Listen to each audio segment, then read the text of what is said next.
নমস্কার, শুরু করলাম আজকে চতুর্থ স্তম্ভ। আমি সুচন্দ্রিমা। দু দফা ভোট শেষ, তার মানে দেশের 1/3 আসনে নির্বাচন হয়ে গেছে। আরো 5 দফা নির্বাচনের আগে কিছু কথা নিয়ে হাজির আমি। আমাদের দেশে সব মিলিয়ে ভোটে জিততে হলে দেশের বড় রাজ্যগুলোর অন্তত 3টে রাজ্যের অধিকাংশ আসন জিততেই হবে, মাঝারি রাজ্যগুলোর অন্তত 4টে পুরোপুরি জিততেই হবে। এটা হলো থাম্ব রুল। বড় রাজ্য কোনগুলো? উত্তরপ্রদেশ, যেখানে 80টা আসন আছে, মহারাষ্ট্র 48টা আসন আছে, পশ্চিমবঙ্গ 42টা, বিহার 40টা আসন, তামিলনাড়ু 39টা আসন। মাঝারি রাজ্য হলো অন্ধ্রপ্রদেশ 25টা আসন, গুজরাট 26টা, কর্ণাটক 28টা, মধ্যপ্রদেশ 29টা, রাজস্থান 25, ওড়িশা 21, কেরলে 20টা আসন। এরপরে আছে ছোট রাজ্য, যেখানে তেলেঙ্গানা 17টা, ঝাড়খণ্ড 14টা, হরিয়ানা 10টা, অসম 14টা আসন, ছত্তিশগড় 11টা আসন, পাঞ্জাব 13টা আসন। আমাদের উত্তর পূর্বাঞ্চলের ছোট রাজ্যগুলো মিলিয়ে 11টা আসন আছে। উত্তরাখণ্ডে 5টা, হিমাচলে 4টে, দিল্লিতে আছে 7টা আসন, জম্মু কাশ্মীরে সব মিলিয়ে 5টা আসন। এরপর গোয়াতে 2টো আর 7টা আসন কেন্দ্রশাসিত অঞ্চলে আছে।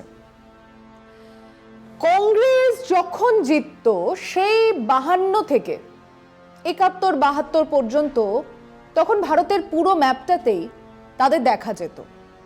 এমন কোনো অঞ্চল ছিল না যেখানে তাদের সাংসদ ছিলেন না। কিন্তু তারপর থেকে ভারতের রাজনৈতিক মানচিত্রে এক এক অঞ্চলে এক এক ধরনের ছবি, এক এক ধরনের প্রবণতা আসতে শুরু করলো। ধরুন 1977-এর কথা, কংগ্রেসের বিরাট পরাজয়।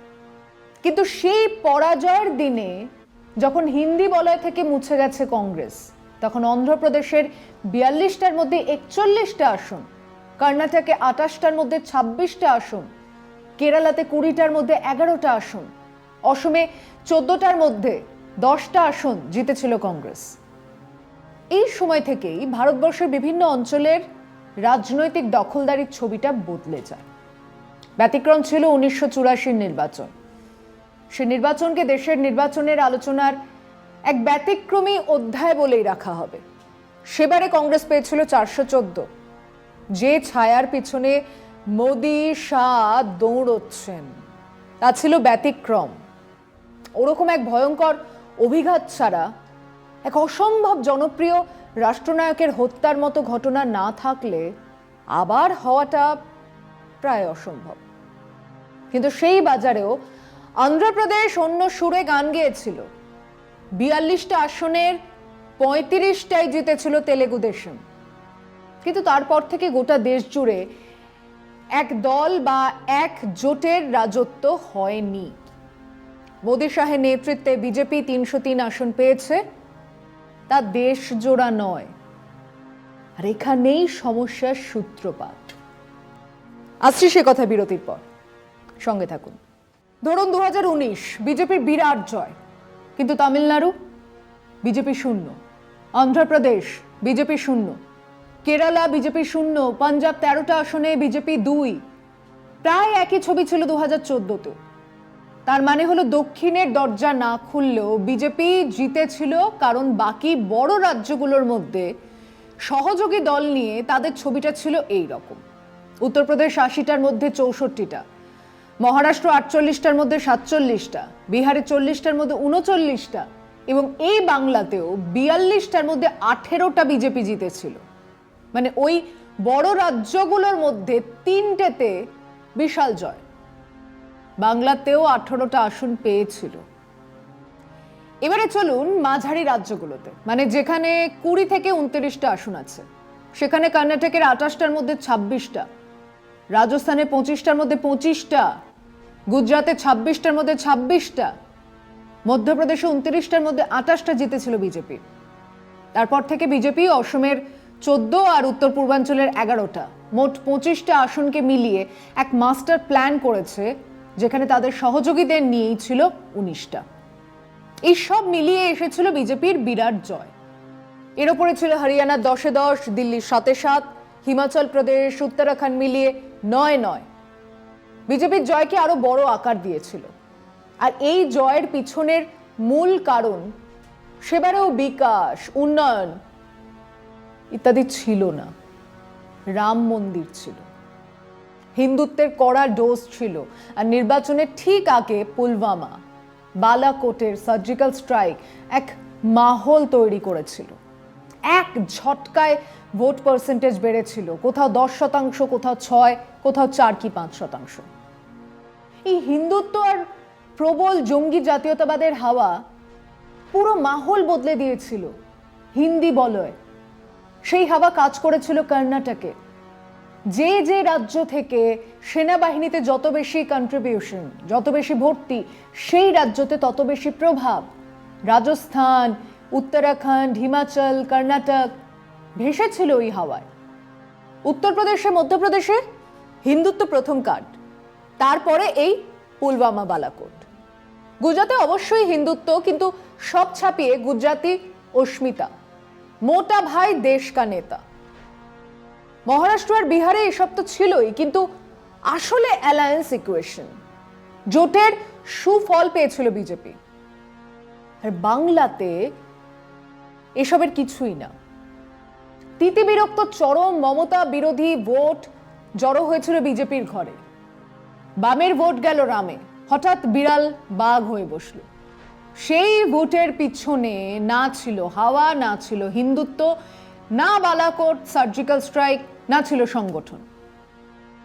হিসেব করে দেখুন, বামেদের ভোট কমেছে, সেই ভোট গেছে রামে, তারা আসন জিতেছেন।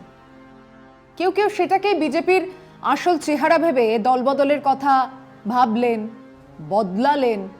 আব কি বার 200 পার, বিধানসভায় লোকসভার ভোটের হিসেব পাওয়ার কথা আর কম করে 115 কি 120টা আসন, সেখানে 77। কারণ এক চূড়ান্ত মেরুকরণ আর বিজেপির ভাঙাচোরা নড়বড়ে সংগঠন। তো আবার দেশের কথায় ফেরত আসা যাক। দেশের সরকার তৈরির জন্য একটা থাম রুল হলো, বড় রাজ্যের অন্তত 3টেতে সুইপ করতে হবে, মাঝারি রাজ্যের অন্তত 4টে সুইপ করতে হবে, এবং তারপরে বিভিন্ন ছোট ছোট পকেটের জয় নিয়ে যাবে 272-এর ম্যাজিক ফিগারে বা তার উপরে। তাহলে আগে দেখা যাক এবারে বিজেপি ওই বড় রাজ্যগুলোর কোন কোনগুলো সুইপ করতে পারে।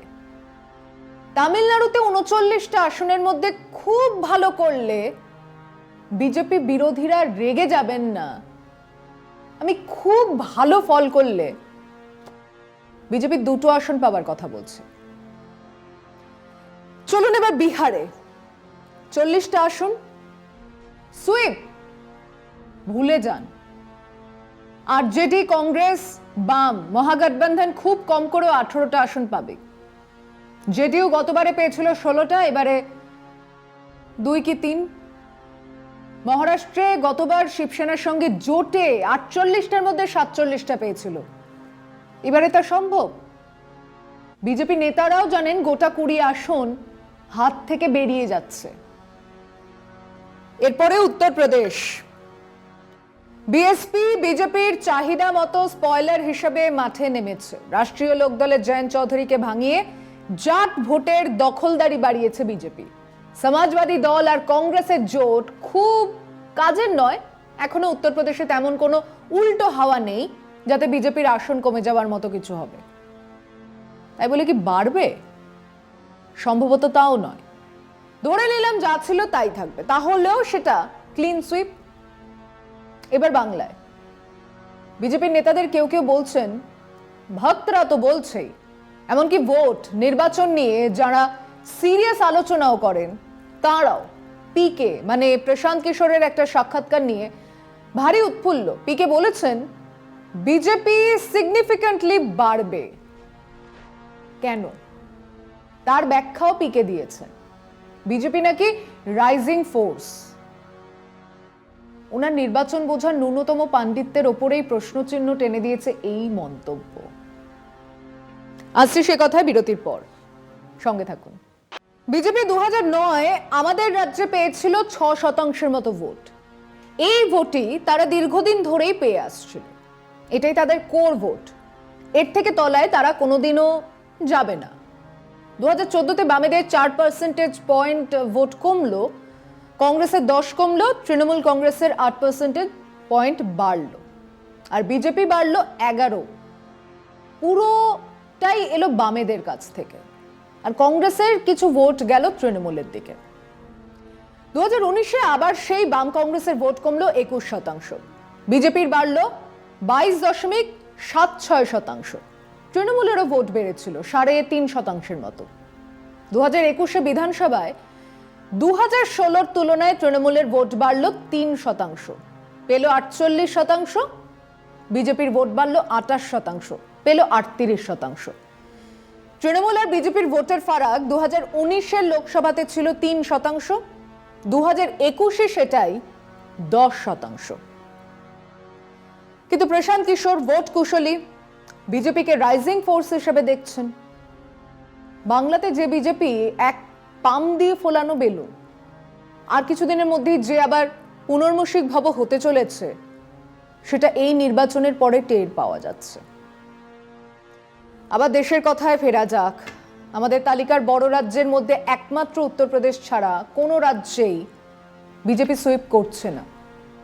পড়ে রইল বাংলা, সেখানে বিজেপি ডাবল ডিজিট ক্রস করবে মনে তো হচ্ছে না। এবার চলুন মাঝারি আসনগুলোর হিসেবে, যেখান থেকে কম করে 4টে রাজ্যে বিজেপিকে সুইপ করতে হবে। গুজরাটে অবশ্যই আবার 26-এ 26, বিরোধীদের কপাল ভালো থাকলে 25-1, কিন্তু সুইপ। মধ্যপ্রদেশে 29টার 28টা বিজেপি পাবে, ক্লিন সুইপ।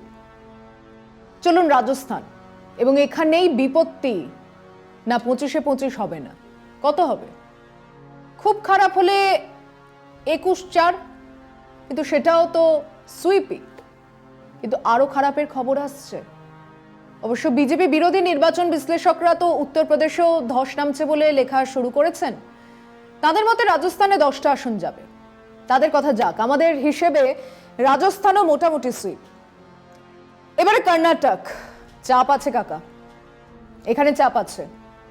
এখানে 28টা আসনের 14 কি 15টা আসন হাতছাড়া হচ্ছেই, আরো খারাপ হতেই পারে। দেবেগৌড়ার নাতি আর তার কেলেঙ্কারি এখন এক বিরাট ইস্যু হয়ে উঠছে। পাবলিকই কেবল নয়, বিজেপির পুরনো নেতারাও ক্ষুব্ধ। তারা জেডিএস মানে দেবেগৌড়ার সঙ্গে জোটও তারা মেনে নিচ্ছেন না। এদিকে 14টা আসনের ভোট বাকি আছে।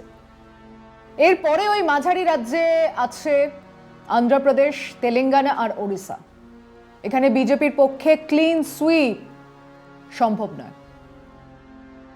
তার মানে দেশের লোকসভার আসনের 272 মার্কে পৌঁছানোর থাম রুলের দুটো: 1, বড় রাজ্যের অন্তত 3টে সুইপ করতে হবে; 2, মাঝারি রাজ্যের অন্তত 4টে সুইপ করতে হবে। এই থিওরিতে বিজেপি ডাহা ফেল। বড় রাজ্যের মধ্যে বিজেপির ক্লিন সুইপ এবারে ওই উত্তরপ্রদেশই, ছোট রাজ্যের মধ্যে গুজরাট, রাজস্থান আর মধ্যপ্রদেশ। এবং এর পরেও যে সব ছোট রাজ্য পড়ে রয়েছে, তার মধ্যে হরিয়ানা, ঝাড়খণ্ডে বিজেপি আগের বারের আসন সংখ্যা ছুঁতেও পারবে না। দিল্লিতেও 2টো আসন কমতেই পারে, পাঞ্জাবে একটাও পাবে না, ছত্তিশগড়ে একটা কমতে পারে, মণিপুরে একটা তো কমবেই, লাদাখে পারে বিজেপি পাবে না। প্রায় 50টা আসনের ঘাটতি হচ্ছে। সেটা আসবে কোত্থেকে? আর সেটা বুঝেই साहेब घबराता है, बातों बातों में साहेब घबराता है। বিজেপির একক সংখ্যাগরিষ্ঠতা হবে না, আর সেটা না হলে নরেন্দ্র মোদীর প্রধানমন্ত্রীও হওয়া অসম্ভব। দলের মধ্যে বহু নেতা তৈরি আছেন, তাদের চেহারা সামনে আসবে। জোটের আদল বদলে যেতে পারে, বদলাবেই। এখনো আরো 5 দফা নির্বাচন বাকি, কিন্তু হাওয়া অন্য কথা বলছে। আজ এ পর্যন্তই। শুভরাত্রি।